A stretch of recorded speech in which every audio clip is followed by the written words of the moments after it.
চলে আসলাম হযরত শাহজালাল, এখন শাহপরানে। আমরা এখন চলে আসলাম সাদা পথরে। দুজনে মিলে বৈশি বাজমো রাতার গুলে।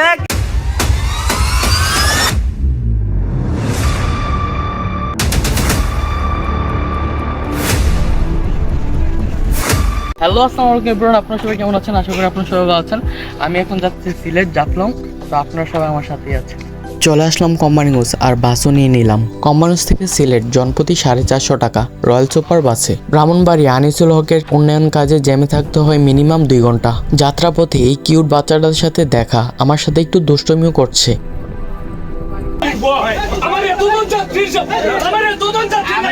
তেমন কিছু না, রয়্যাল একটা সিনজিকে বাঁচাতে গিয়ে ইমান বাসকে একটু চাপ দিয়ে ফেলে। তার সাথে প্যাসেঞ্জার গুলো হুড় হুড় করে নেমে গিয়েছিল বাস থেকে। রাস্তাঘাট ভেঙে গিয়েছে এবং কি জ্যামও ছিল রাস্তা। দীর্ঘ 10 ঘন্টা পরে আমরা প্রথম থেকে বাস স্ট্যান্ডে আছি। সকালে 8টায় রওনা দিচ্ছি আর এখন কটা বাজে? 5:20। কদমতলী থেকে আমরা একটা সিএনজি নেই হযরত শাহজালালের উদ্দেশ্যে।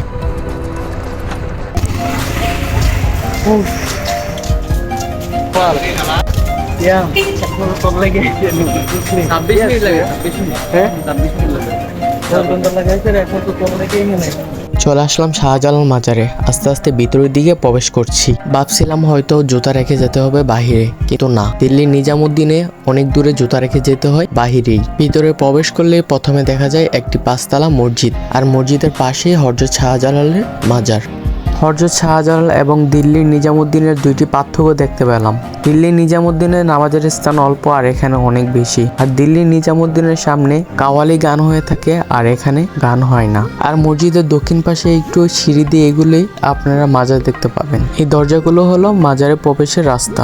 এই দরজা দিয়ে একটু এগোলে মাজার দেখতে পাবেন, কিন্তু ভিতরে ভিডিও করাও ছবি তোলা এগুলো অ্যালাউ না। তারপর আমরা এখানে আসরের নামাজ শেষ করে এখান থেকে বেরিয়ে পড়লাম। আবহাওয়া খারাপের জন্য দিনটিও অন্ধকার হয়ে আছে। এখন আমরা শাহপরানের উদ্দেশ্যে রওনা দেব। এখান থেকে একটা সিএনজি পেয়ে যাই 200 টাকা রিজার্ভ। শাহপরান চলে আসলাম মাজার দেখার জন্য আর জিয়ারত করার জন্য উপরে চলে গেলাম। রাত 9টা বেজে গেছে, হোটেল বুক করতে হবে। মাজারের পাশে একটা হোটেল আছে, আলমাস হোটেল। 15 থেকে 2000-এর মধ্যে এসি রুম পাওয়া যায়। রাতের খাবার শেষ করে ঘুমিয়ে পড়লাম, কারণ অনেক টায়ার্ড ছিলাম। Good morning. সকাল উঠলাম, নাস্তা করতে যাচ্ছি, তারপর ওখান থেকে জাফলং যাব। এটা ছিল আমাদের হোটেল। সকাল সকাল ঘুম থেকে উঠে দেখি যে অনেক বৃষ্টির জন্য বেরোতেই পারতেছিলাম। আকাশ অবস্থা খুবই খারাপ।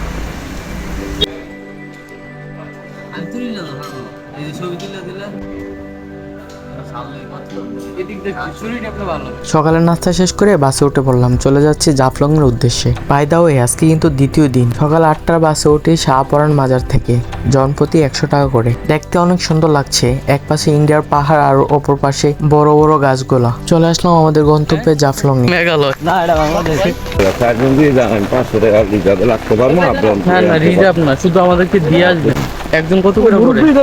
দেওয়া 50 টাকা। একজন 50 টাকা। এখন তো 30 টাকা করে।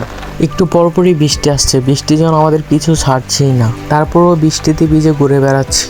আমার সামনে দেখা যাচ্ছে যে জাফলং এর 0 পয়েন্ট নিচে আর ওপারে ইন্ডিয়ার মেঘালয়।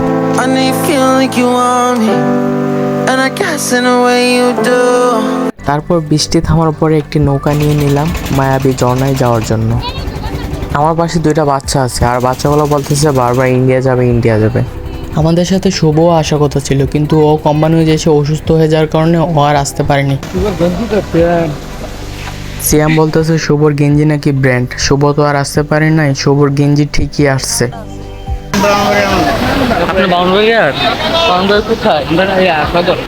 তারপর আস্তে আস্তে পাথর বেয়ে উপরের দিক যাচ্ছি ঝর্ণার পানিতে শরীরের ক্লান্ত দূর করার জন্য। পাথরগুলো এত পিছল ছিল যে উপরে যাওয়াটাও রিস্ক হয়ে যাচ্ছে। আর এদিকে সিয়াম একদম উপরে চলে গিয়েছে আর রিফাতে নিচে দাঁড়ায় দাঁড়ায় দেখতেছে উপরে যাবে কি যাবে না। ভাবতেছি যে দাঁড়াই থেকে লাভ নাই, আমি উপরের দিকে যাই আস্তে আস্তে। ওই পাশে অনেক মানুষ, তাই আমরা এই পাশে একটু চলে আসলাম। এদিকে মানুষ নেই, আর উপরে যেতে হবে, অনেকটা রিস্ক নিয়ে যেতে হবে, কারণ ঝর্ণার পানিতে তো গোসল করতেই হবে। আর উপর দিকে উঠতেছি আর ভয় লাগতেছে, নিচে নাকি পড়ে যাই। উপরে উঠতেছি আর ভাবতেছি সবগুলো পাথর তো আলগা পাথর, যদি আমাদের উপরে একটা পড়ে আমরা শেষ একদম। এই মায়াবী ঝর্ণাটিও ইন্ডিয়ার, বাংলাদেশ পর্যটকের জন্য ইন্ডিয়া থেকে অনুমোদন নিয়ে রেখেছে। আর ঝর্ণার পানি এত পরিমাণ ঠান্ডা হয়ে আছে, সকাল থেকে বৃষ্টি পড়তেছে তাই। পাথরগুলো অনেক পিছল, প্রচুর রিস্ক এখানে। আর এখানে একটা পাথরের গর্তের মধ্যে পানি জমা হয়ে আছে, দেখতে অনেক সুন্দর লাগছে।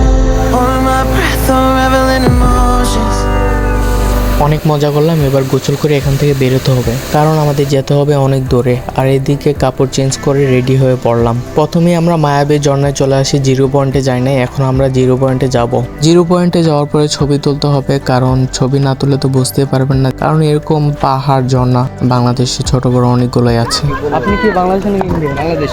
ভাবছিলাম যে ওই দিক থেকে কিছু ছবি টবি তুলবো আর কি, ওইদিকে যাওয়া যায় না। ওই পাশ থেকে পুরোটা ব্রিজের ভিউ আসে, তো ওই জায়গায় যেতেছি। ওই যে দেখা যায় ইন্ডিয়ার ডাউকি ব্রিজ। আর এখানে এসে ছবি না তুলে ভিডিও না করলে মনে হয় সিলেটুরি বৃথা। কেমন যাবি? বিছানা আছে না ম্যাচ শেষ, গেছে 15 তারিখে ম্যাচ শেষ। এই লোকটা ইন্ডিয়া থেকে চিনে আনতে গিয়ে বিএসএফ থেকে দাওয়া খেয়ে আসছে। আমরা এখন চলে আসলাম সাদা পথে। এই সাদা পথ এখন থেকে প্রায় কত কিলোমিটার? 54 কিলোমিটার দূরে। জাফলং থেকে বোলাগঞ্জ সাদা পাথর প্রায় 54 কিলোমিটার, আর সাদা পাথর থেকে রাতারকুল প্রায় 33 কিলোমিটার। আর এই দুইটা স্পট ঘোরার জন্য আমরা একটা সিনজি নিলাম 1300 টাকা করে। হয়তো বাসে যেতে পারলে এত টাকা লাগতো না, কিন্তু ওই রোডে বাস চলে না, গোয়াইঘাট পর্যন্ত বাস চলে। আমাদের কাছে এত সময় ছিল না, তাই সিনজি নিতে হয়েছে। যে গ্রামের রাস্তাগুলো দেখতে পাচ্ছেন, কিছুদিন আগে বন্যার পানিতে এগুলো নিচে ছিল। বন্যার পানিতে রাস্তাঘাট একদম ভেঙে গিয়েছে।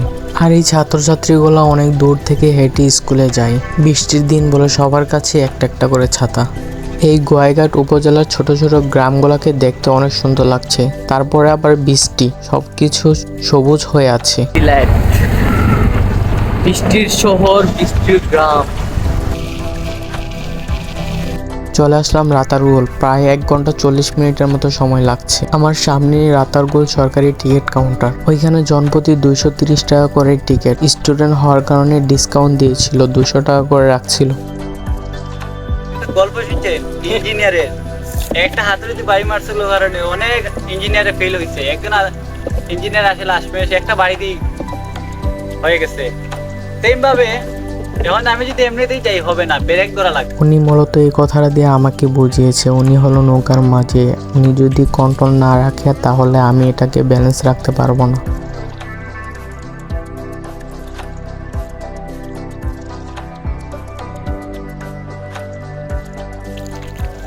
এটা খবর কি মাছ ধরতেছেন আঙ্কেল? মাছ কি করতেছেন? আজকে রাতে কিন্তু আপনার বাসায় দাওয়াত। আচ্ছা আচ্ছা, এদিকে গেছিলাম, ওইটাই তারা হইছে। তোমার বাসায় দাওয়াত তারা শুধু মাছ দিয়া খাওয়াবেন, নাচবো না। এই এন্ড ঢুকে যান। ঠিক আছে, আসবো সন্ধ্যায়। এইদিকে নয়, ওই কি গাছ? ওটা হচ্ছে তমাল, হিজল, মুস্তাক। মানে গাছের নাম তমাল গাছ, হিজল গাছ, মুস্তাক গাছ। মুস্তাক গাছ। কোনটা? ভাই এখন আমরা যাচ্ছি কোথায়? যাচ্ছি কোথায়? আমরা যাচ্ছি বাংলার এমাজনে। ওরে আমার ময়নাটিয়া, আপন মাসের দান তুলিয়া করব তোমায় বিয়া। তুমি মান কইরো না, অসুনার দান শুনো প্রাণের পিয়া। তুমি মান কইরো না, অসুনার দান শুনো প্রাণের পিয়া। আমার ময়নাটিয়া, আপন মাসের দান তুলিয়া করব তোমায় বিয়া। ওরে দুজনে মিলে বৈশি বাজবো রাতার গুলে গিয়া। ওরে দুজনে মিলে বৈশি বাজবো রাতার গুলে গিয়া। আমার ময়নাটিয়া, আগুন মাসে